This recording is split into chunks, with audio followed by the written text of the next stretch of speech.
Oh, is this the final chance for Belgium's golden generation? Just the one goal in this game, and it came from Slovakia. Even Scrant in the 7th minute after a mistake from Jeremy Doku. That put Slovakia on the board here and gave them quite the upset result. Not for them, but certainly for Belgium. Welcome in Gab Marcotti now, who's seen this game for us today. But Craig, I do want to begin with you. Hold on, they haven't got a golden generation. What's left of it? I tell you what, and I don't know what the other lads think, but Don and I are on a slightly different side of the fence. We are. To this one. You absolutely are. We've watched two different games. So let Craig state his case first. I'll be quick because there's other people here. I'm happy to play the negative guy, and I said this before the tournament. I didn't fancy Belgium before the tournament. I did not think they played well today. I thought they played better in the second half, but I thought for long periods they were poor. They were poor. And Slovakia did a good job of them. Credit to them. A fantastic result. Absolutely brilliant. I was not impressed. And I know they had 2 goals chopped off. I do not concur. I don't think... But when you said on X they were predictably predictable. What do you mean by that? First half I was bored stiff after the initial... There could have been 1-0 up in 5 minutes. But they weren't. Well, I know that. The first half's 45 minutes. I was bored stiff watching Belgium in the first half. It was so slow. And I talked about Kevin De Bruyne. And he is the talisman now. And he just laboured around the field for me. He had the... I think you're being unbelievably harsh. Well, there could have been 1-0 up with Lukaku in the first 5 minutes. Belgium 2 goals disallowed and 1 off the line. Well, listen, hold on. They're playing Slovakia.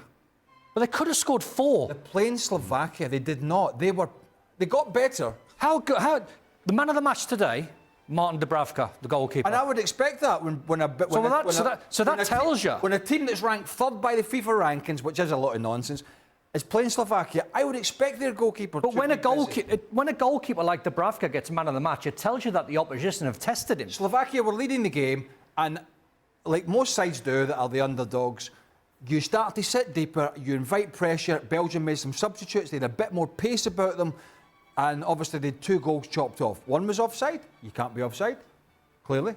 And the other one was a contentious handball, it hit the hand. Some agree, some don't. As a very general rule of thumb, I personally was not impressed by Belgium today. Fits and starts. Gab, what did you make of Belgium today? Yeah, I kind of think I'm Team Craig here on this one. Boo. I was not impressed. I apologize. I didn't like his initial selection. I think the build-up was way too slow in the first half. I don't know about the wisdom of playing Onana and Mangala together in front of the back 4. And I think the build-up got quicker when De Bruyne dropped off. But again, I don't think De Bruyne had a particularly good game too. And look, I had to be neutral in this one because, of course, both teams happen to have Italian managers. But on the night, sure, Lukaku could have scored a hat-trick. Fine, we've seen this before. He gets himself in those positions a lot, and then he misses some of the time, and he missed tonight. But, even if they scored 3 goals and won 3-1 or 4-1, I still would not have been particularly impressed by the performance. They have to get better, and they can get better. On that contentious decision, the second of the disallowed goals, what did you think of it? You thought it was hard? I thought it was unbelievable. A slight handball with Openda. I mean, brushes a fingernail. And there's no, for me, there's no intent there whatsoever. Now, it has a material... Yeah, me neither. It has... This is me going down the old boring line. It has a material effect in a goal being scored. I'm going down the sort of straight route here. It did. But it was hard. But it wasn't deliberate, was it? He's wrestling with a defender, who was too tight, by the way. Defender gets too tight to start with. That allows him to get rolled. And as the ball flicks up, it skiffs him. And then did you see what they brought out? Is it Nicometer? What is it? Snickometer? Oh. Where the hell are we at now? Where the hell are we at now? The little heartbeat. I tell you what was poor from Tedesco, though, coming up with the idea of playing Jeremy Doku on the right-hand side.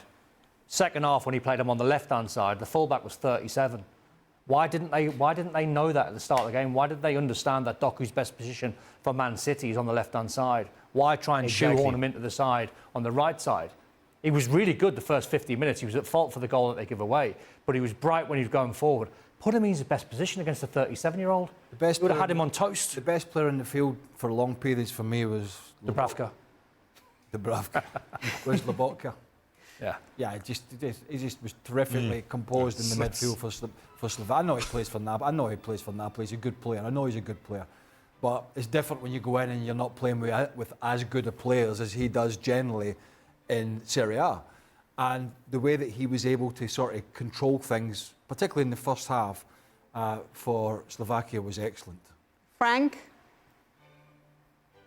Yeah, I'm always sad about what I see with Belgium because, yeah, we can go into details. Yeah, they could have won 4-1, but it's like that generation misses all good meetings with big-time football. And that golden generation becomes a wasted generation because with all the talent that we see, playing for so many big clubs, when they play all together, they almost do nothing. Or well, at the end of the day, nothing happens.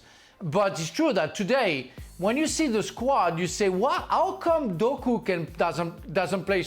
On the left side? Every time he plays for Manchester City, even in the FA Cup final, it makes a difference. So why don't you use the best assets of your best guy at front?" That's completely insane. I don't get it. You can put Trossard alongside Lukaku, but at least put Doku on the left side. Try to get something out of it. But it's like they have a curse. It's like they will never get anything because that generation is maybe cursed, and that's what it is. It doesn't work. They should have won 4-1. At the end of the day, they lost 1-0.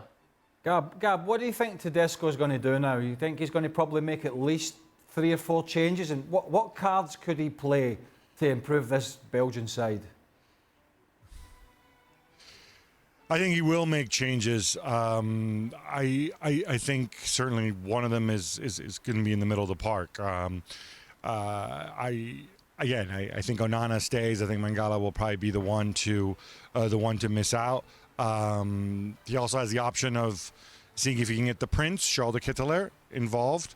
I don't think Trossard worked particularly well. I suspect he played Doku where he did to try to maybe accommodate Trossard somehow.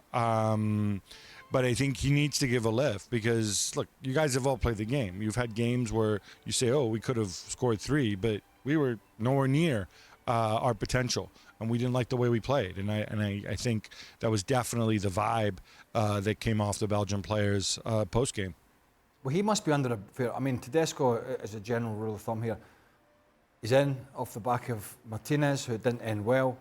But he's come into this tournament and it's been controversial, right? Because the best goalkeeper on the planet, albeit he's been injured, but he's fit again in Thibaut Courtois. And I think many believe he is the best.